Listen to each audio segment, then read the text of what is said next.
함께 읽은 본문의 말씀을 중심으로 해서 후에야 생각났더라 라는 제목으로 하나님의 말씀 앞으로 함께 나아가고자 합니다. 영국에는 전통 있는 학교들이 많이 있습니다만 그 중에 또 어핑햄 스쿨이라는 명문 학교가 있다고 합니다. 여러분, 일반적으로 명문 학교 그러면 어떤 생각이 떠오르십니까?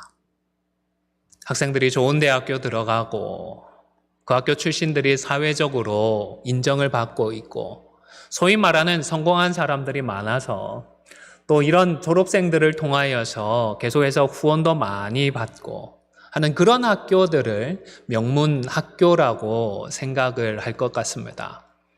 그런데 이 학교는 긴 역사에도 불구하고 1500년대에 시작이 되었는데 그런 긴 역사에도 불구하고 독특한 세 가지 자부심을 가지고 있다고 합니다. 첫 번째는 학교 출신 중에 장관 이상의 고위직 공무원이 없다는 것을 자랑한다고 합니다. 두 번째로는 학교 졸업생 중에 나라의 장군이 된 사람이 없다는 것을 자랑한다고 하고요. 세 번째로는 이 책이 몇 년도에 제가 기록됐는지는 확인을 못했는데요. 100만 달러 이상의 큰 돈을 번 사람이 없는 것을 자랑한다고 합니다. 이러한 자부심이 나온 배경에는 이 학교가 추구하고 있는 교육 목표 때문인데요. 이 학교의 교육 목표가 첫 번째는 평범한 인간, 두 번째는 훌륭한 부모, 세 번째가 선량한 시민. 그래서 평범한 사람, 훌륭한 부모, 이 선량한 시민을 육성하는 것이 이 학교의 목표라는 것입니다. 이런 교육 철학에 기초해서 배움을 받다 보니까 이 학교의 졸업생들은 출세주의를 멀리하고 성실한 삶을 존중한다는 것입니다.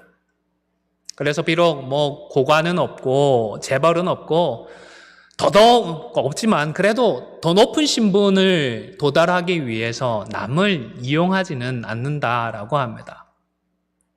그럼에도 불구하고 다른 학교의 졸업생들보다 훨씬 더 이 학교의 졸업생들은 사회에서 환영을 받는다라고 합니다. 모든 사람들이 이 학교의 교육 철학에 동의를 하는 것은 아닐 것입니다. 그리고 모두가 이 학교의 교육 철학을 따라야 하는 것도 아니라고 생각을 합니다. 하지만 이런 교육 이념에 동의해서 이 학교에 들어가고 그리고 그들이 배운 그대로 살고자 하는 이 졸업생들의 노력만큼은 우리 모두가 충분히 존중해 주어야 하지 않을까라고 생각을 합니다. 특별히 종려주의를 지키고 있습니다.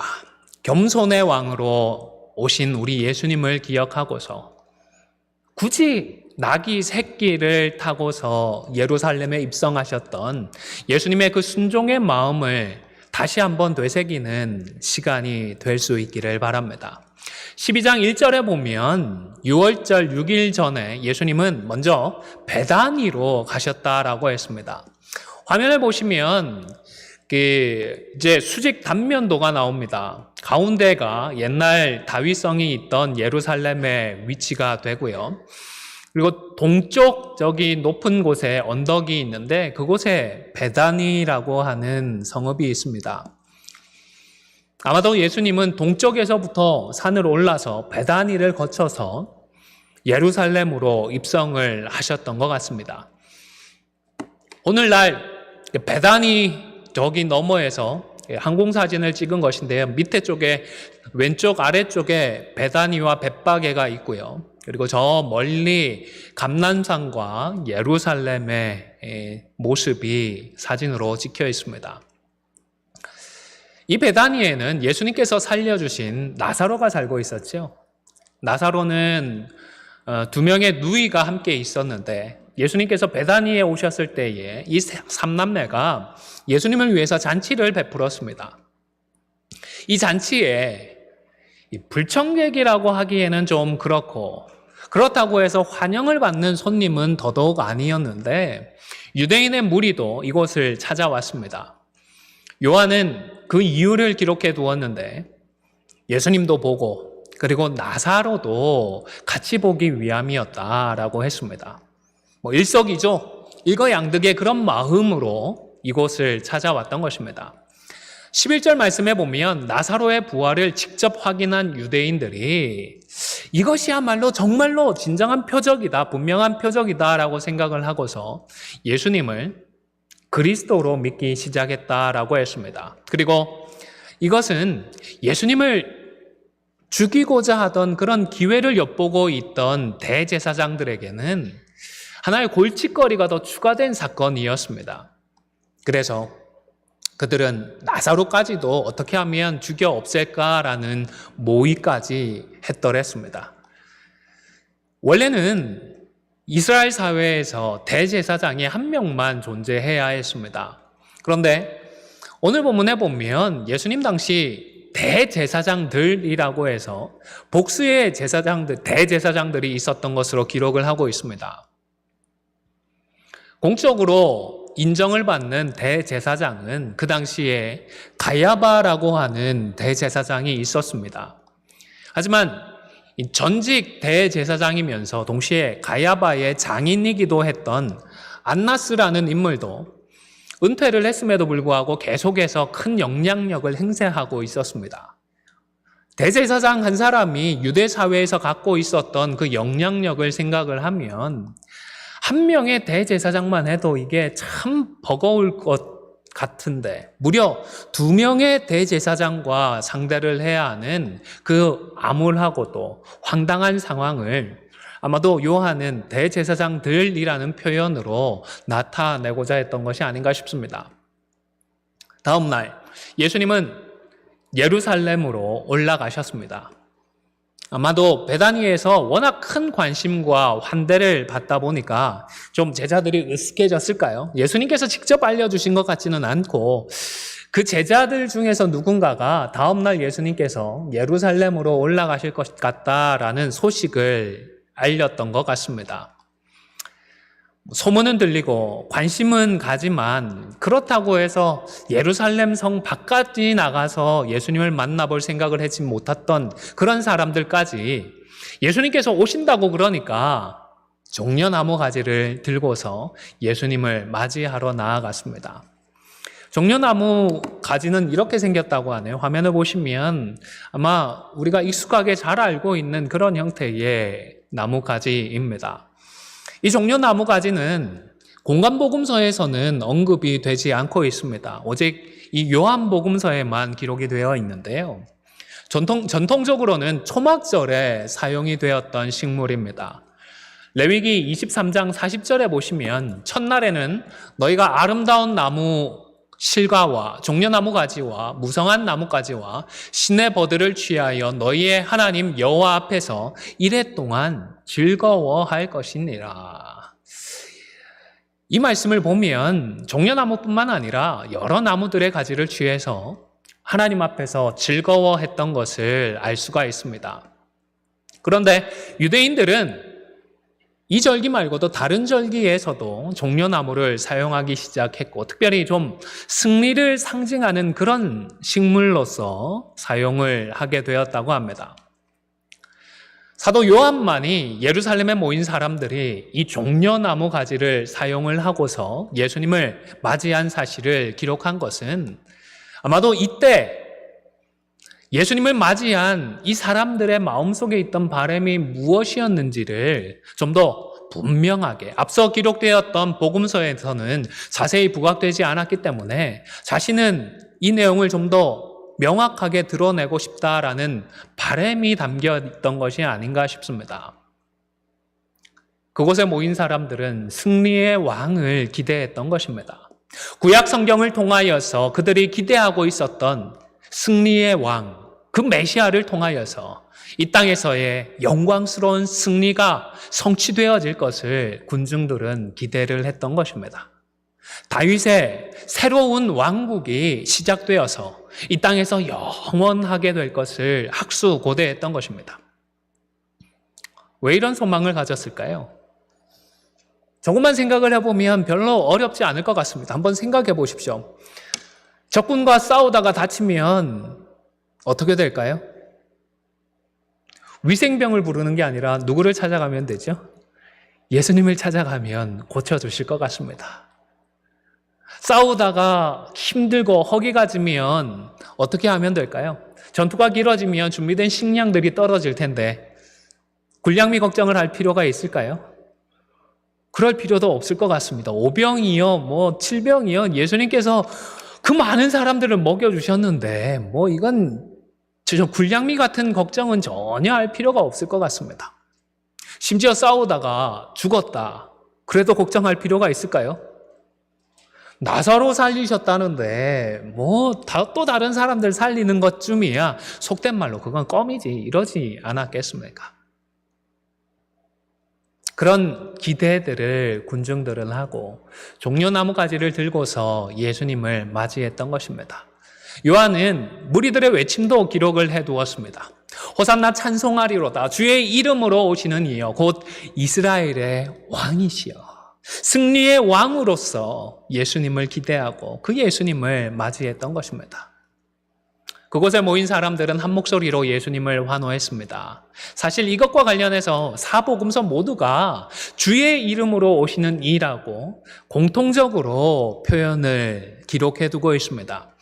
시편 118편에 있는 구절을 인용한 표현이기 때문에 서로 차이가 날 이유는 없겠다 싶습니다. 하지만 이 구절 말고 다른 부분들에 있어서는 조금씩 차이가 있는데 누가복음의 경우에는 호산나라고 하는 이 단어가 언급이 되어 있지 않습니다. 호산나, 이 단어의 뜻은 도와주십시오 혹은 구원해 주십시오 그런 의미입니다. 시편 118편 25절에 있는 구절을 따라서 이 표현이 있는 것인데 원래는 시편이니까 당연히 히브리어 구절입니다.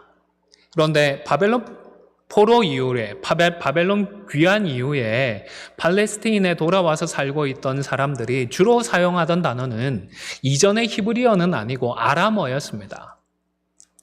그래서 성경에 있는 표현들이 종종 아람어로 그대로 음력이 되어져서 소리 나는 대로 그대로 이제 기록되어지는 경우들이 있었는데 호산나 이 표현 자체도 아람어입니다. 하지만 히브리어에서 소리 나는 그대로를 아람어로 표현을 했던 것입니다.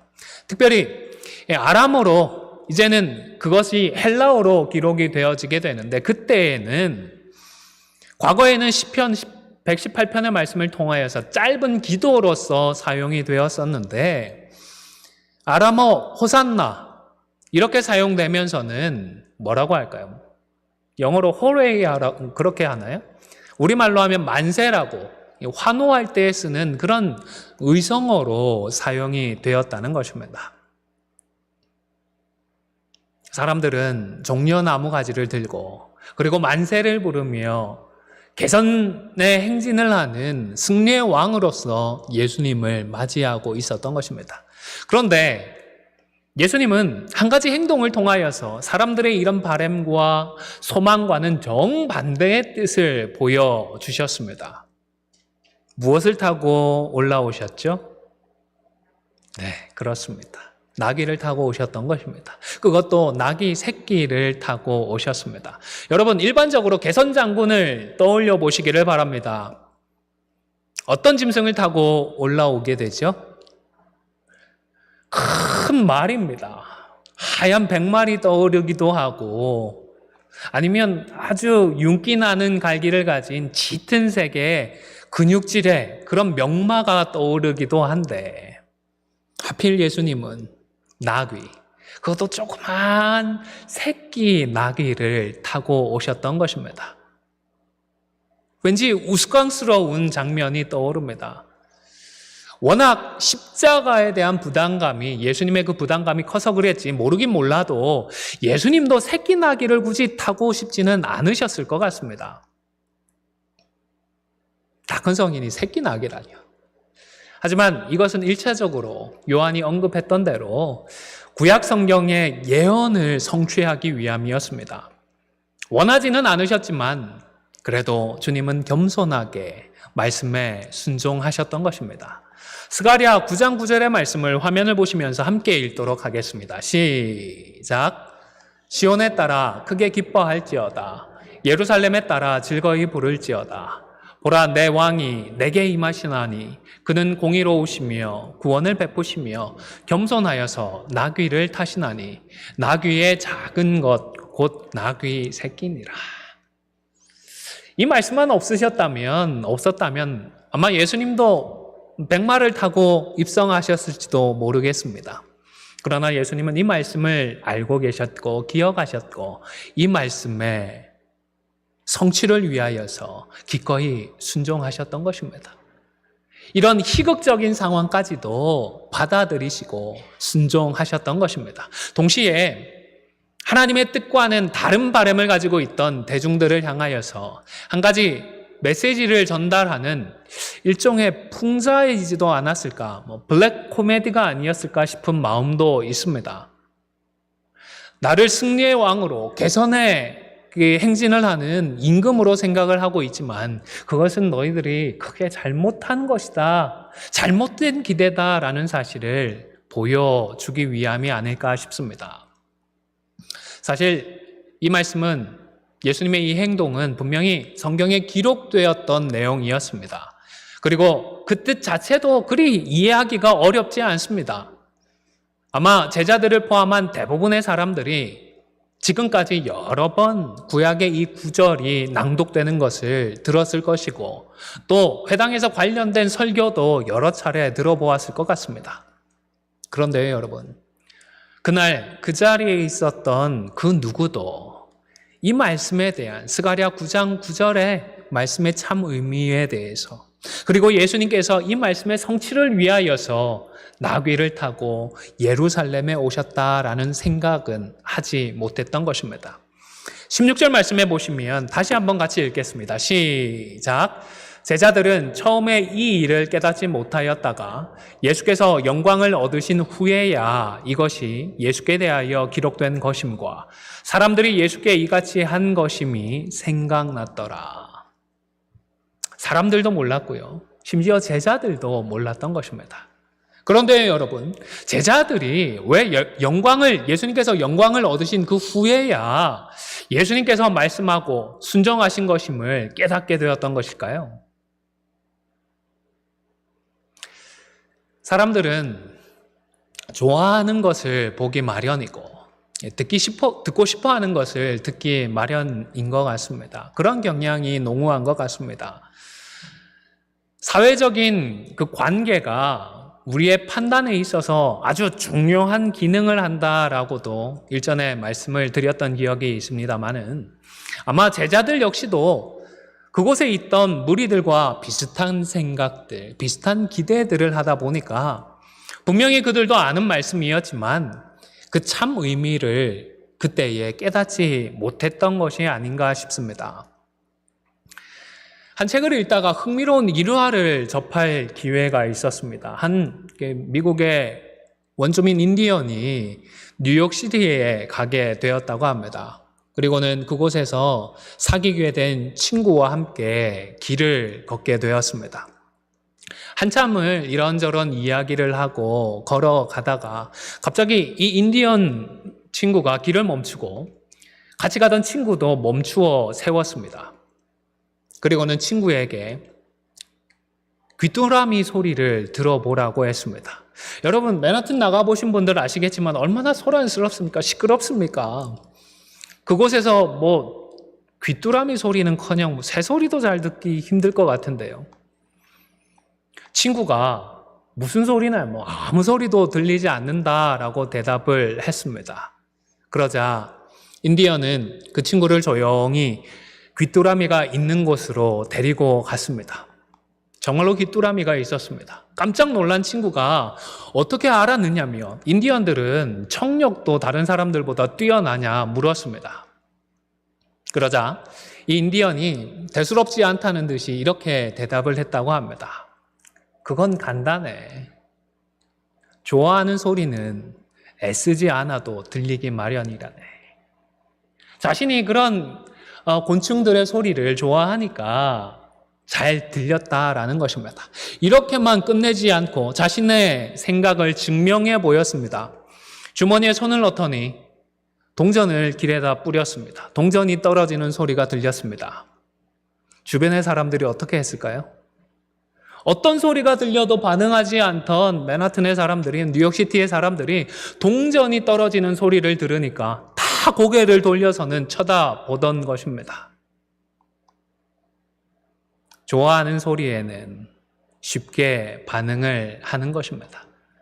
여러분, 예수님께서 영광을 얻으신 후에 그 모든 것들이 생각나는 이유도 이와 관련이 있지 않을까요? 십자가와 부활을 경험한 이후의 제자들, 더군다나 약속된 보혜사 성령님의 인도하심을 받기 시작한 제자들은 이제 주님과 동행하기 시작했던 것입니다. 주님과 동행하기 시작하면서 그들의 마음과 그들의 생각도 점점 예수님의 그 마음과 생각과 일치해지기 시작했던 것입니다. 점점 하나가 되기 시작했던 것입니다. 포도나무 되신 예수님께 접붙어서 예수님께서 전해주시는 그 생명을 공급받기 시작했던 것입니다.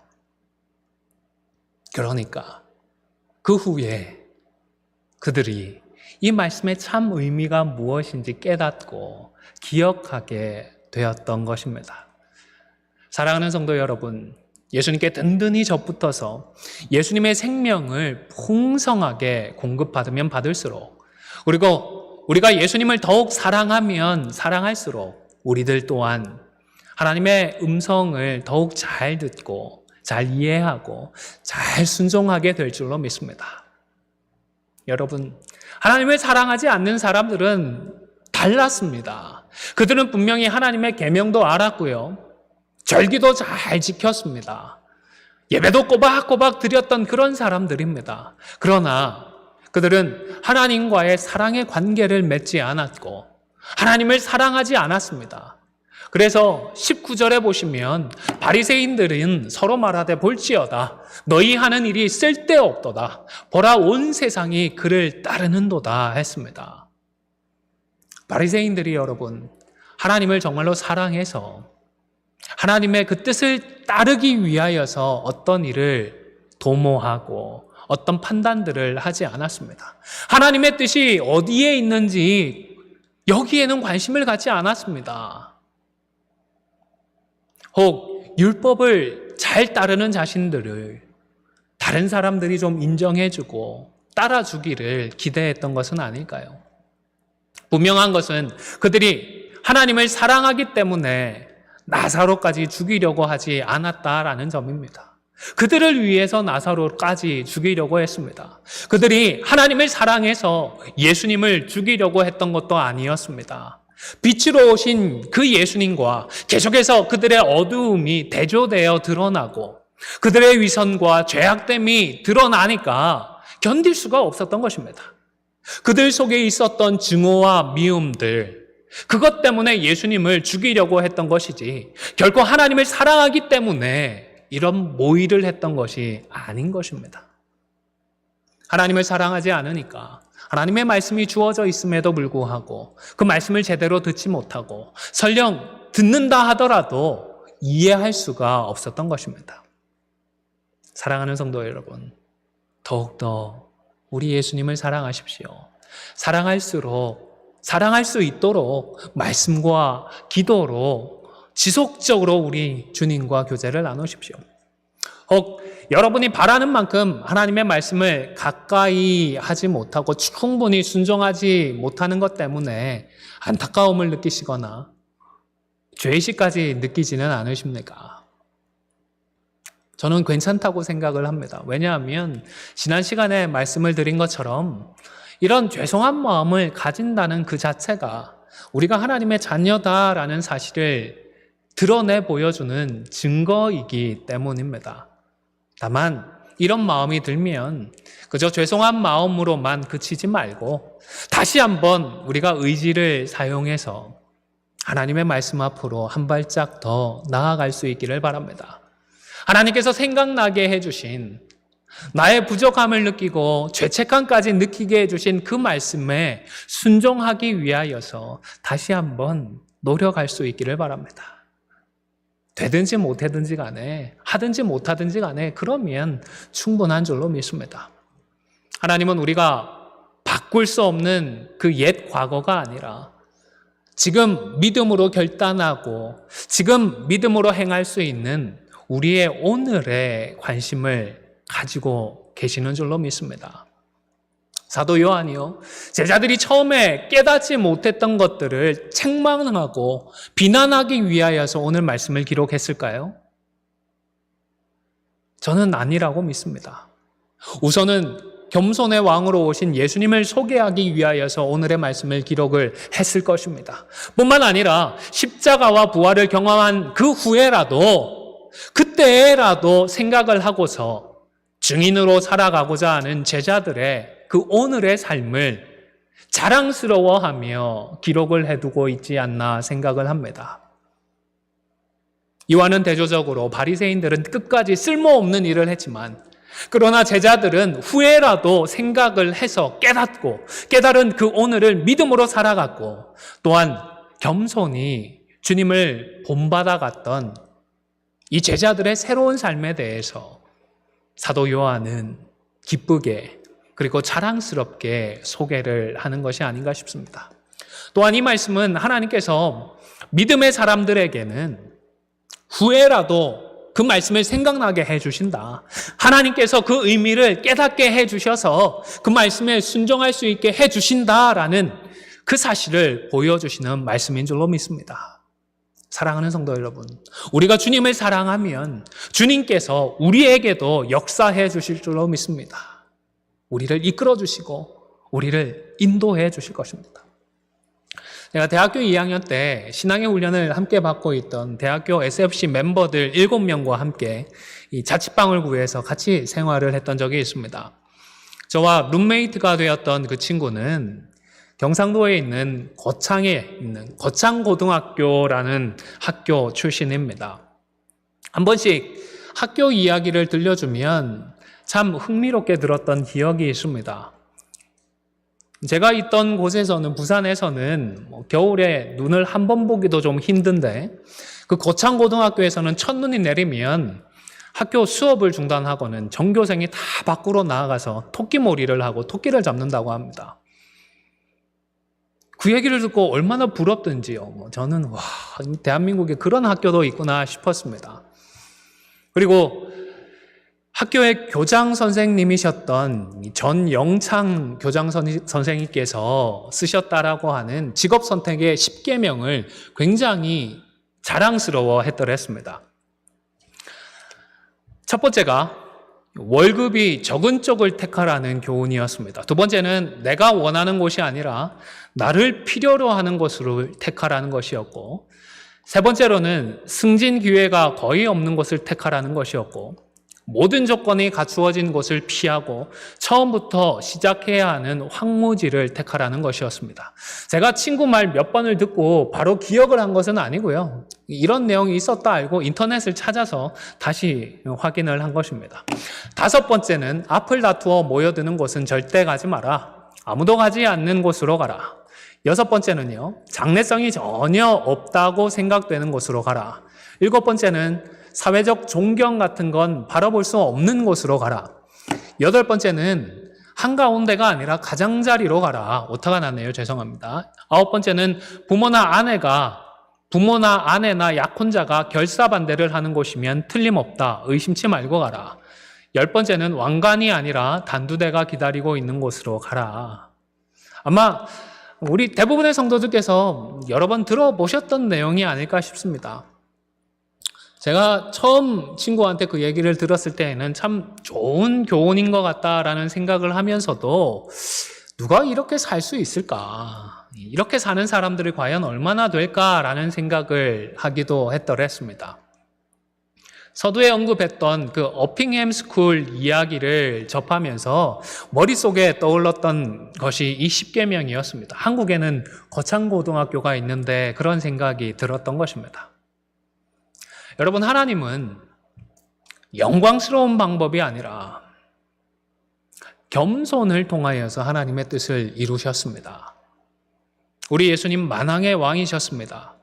지금도 만유의 주이십니다. 하지만 그때에 겸손의 왕으로 나귀의 새끼를 다 기꺼이 타셨더랬습니다. 우리 예수님이 아무것도 아닌 존재라서 어쩔 수 없이 낮아질 수밖에 없었던 그런 상황이 아닌 것입니다. 세상을 말씀으로 창조하셨고요. 택한 모든 자들을 틀림없이 구원하시는 그분이십니다. 천군 천사를 호령하시는 분이시고 우레를 바라셔서 세계를 비추시고 땅을 흔드는 일을 하시는 분이십니다. 그러나 마치 아무것도 없는 사람처럼 스스로를 낮추시고 십자가를 지셨던 것입니다. 빌립보서 2장 6절에서 8절의 말씀을 화면을 보시면서 함께 읽도록 하겠습니다. 시작. 그는 근본 하나님의 본체시나 하나님과 동등됨을 취할 것으로 여기지 아니하시고 오히려 자기를 비워 종의 형체를 가지사 사람들과 같이 되셨고 사람의 모양으로 나타나사 자기를 낮추시고 죽기까지 복종하셨으니 곧 십자가에 죽으심이라. 그리고 이 말씀 이후에 12절에 가서는 바울이 그러므로라고 해서 교훈을 이어가고 있습니다. 예수님의 이러한 겸손을 본받자라는 의미일 것입니다. 완벽하게 본받지는 못할지라도 최소한 이 겸손을 기억하면서라는 그런 의미이기도 할 것 같습니다. 예수님의 말씀을 읽고 듣고 묵상할 때에 우리가 곧바로 그것을 생각하고 본받고 순종하지는 못할 수도 있을 것입니다. 그러나 하나님의 때가 되면 제자들에게 그리하셨던 것처럼 우리로 하여금 생각하게 하실 것입니다. 깨닫게 하실 것입니다. 아무쪼록 하나님의 은혜가 허락되어질 그 축복의 때에는 우리도 우리 주님처럼 기꺼이 우리 자신을 비워서 후회라도 생각하고 겸손하게 주님을 따라갈 수 있는 우리 모두가 다 되실 수 있기를 주님의 이름으로 간절히 축원을 드립니다. 잠시 기도하겠습니다. 참 좋으신 아버지 하나님 감사합니다. 우리에게 주신 말씀을 기억하며 하나님의 은혜가 허락되어질 그 축복의 때에 우리 또한 주님처럼 우리 자신을 겸손히 비워서 하나님께서 깨닫게 하시고 생각나게 하시는 그 말씀들에 순종함으로 그 말씀의 열매를 온전히 맺어 나아갈 수 있도록 은혜를 허락하여 주시옵소서. 감사를 드리며 예수님의 이름으로 기도 올리옵나이다.